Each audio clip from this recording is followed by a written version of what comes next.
Brady Johnson loved hockey. He was obsessed with hockey. He had collected hockey sticks, and we had season tickets to the Chiefs. And then when he was in the hospital, he'd listen to them on the radio. But it's a game he would never get to play. Much of his life was a battle with spinal muscular atrophy. And so cognitively, he was 100% a 9-year-old, but physically, he couldn't walk, couldn't lift his arms. And couldn't fight common viruses the way other kids could. When Brady was a third grader at Browne Elementary School, pneumonia was a death sentence. I told him, I said, Brady, I would take it away in a heartbeat if I could. And he just looked at me, and this was a few minutes before he passed, and he's like, Mom, I got this. And that's something I'll never forget. While still grieving their little boy, Brady's friends and family made plans to honor him, raising money for this granite bench.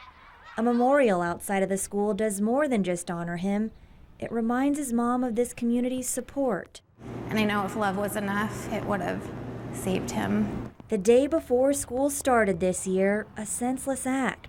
Someone destroyed Brady's bench. And I was devastated. You know, I don't know how anyone could have done that. But this story isn't just about one Browne Elementary School student, it's about two, and how their families came together.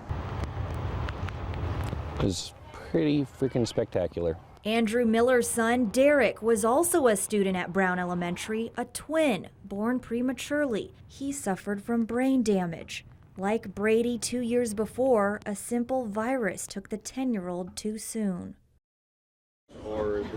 Like Brady, Derek's memory lives on in their old elementary school. The thing about Brady was he was like the Pied Piper. Becky Fix taught them both. And Derek came a couple years later, and again he had a terrific sense of humor and a ferocious reader. And lost them both 2 years apart. To lose, two third graders within a few years.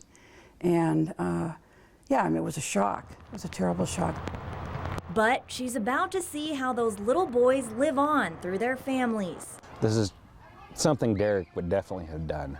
Derek's family heard about Brady's bench and knew they could help through money raised for the Derek G. Miller Foundation. If we need to buy a whole new one, we'll figure it out. To think that another student could go back and take care of what happened, it's really terrific. When something happens like this, it's amazing how many people come together. It's Brady. He was a sweet boy. He deserves it. Isn't that the full circle?